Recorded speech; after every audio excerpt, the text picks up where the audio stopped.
I hope you're having a wonderful preparation for Christmas and that Christmas Day is a time of joy and delight for you.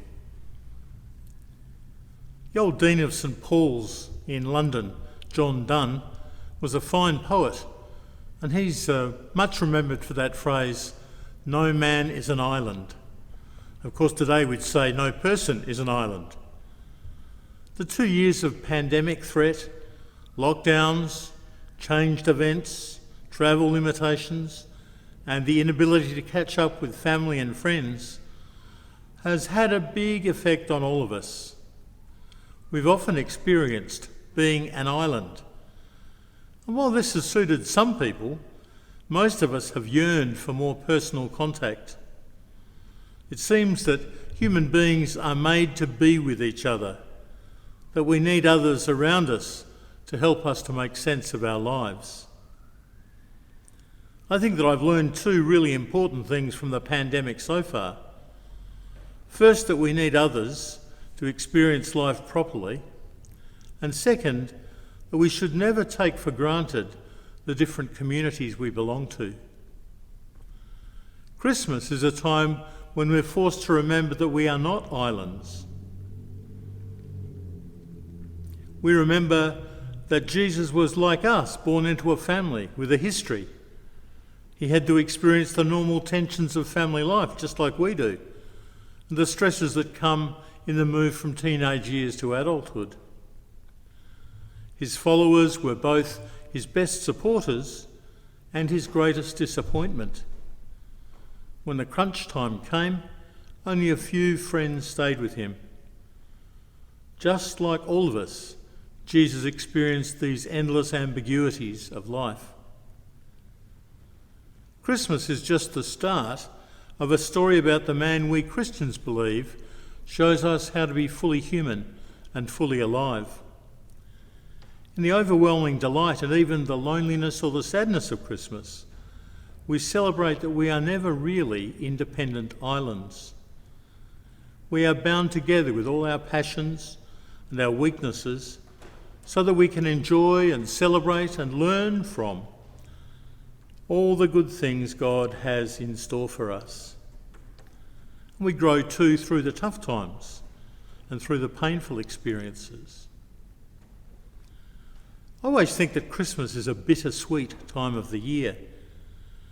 As we prepare for Christmas by purchasing gifts and good food and good wine, and as we remember the many Christmases of the past, we also can recall a time when life seemed simpler and more gentle.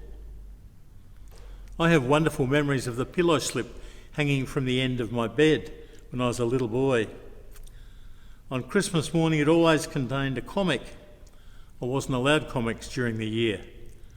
It always had 2 enormous navel oranges that were just for me, some chocolate coins wrapped in shiny gold paper, and amazingly, new underwear that was always the right size and colour that I just liked. Sometimes there was also licorice, which I really loved. How clever Father Christmas was to bring such wonder and delight to a little boy.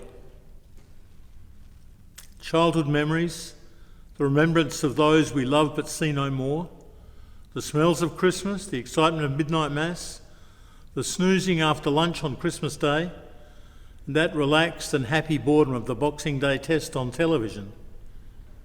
What an eclectic mixture of experience, memories and hope make up our Christmas celebrations.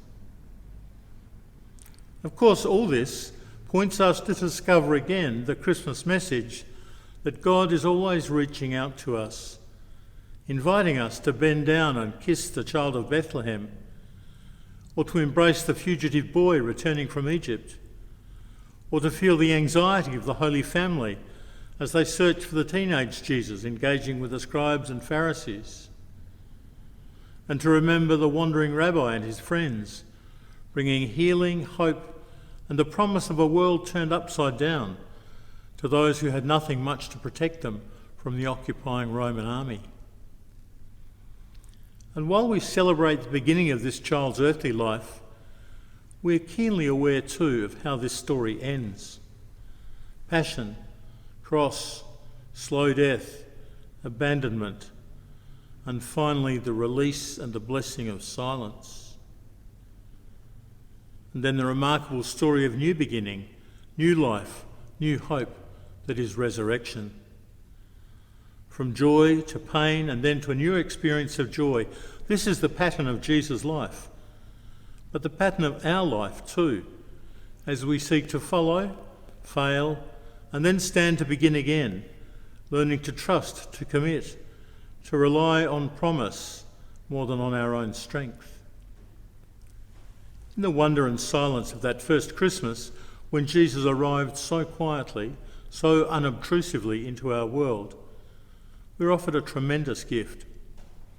God invites us to be embraced by his love, to celebrate the love we share with our different communities, especially our friends and family, and to discover again our need to reach out to each other.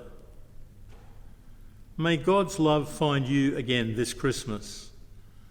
May that love bring you tears and laughter, tender memories and excitement, a new confidence that God is truly Emmanuel, truly with us. Have a happy and holy Christmas.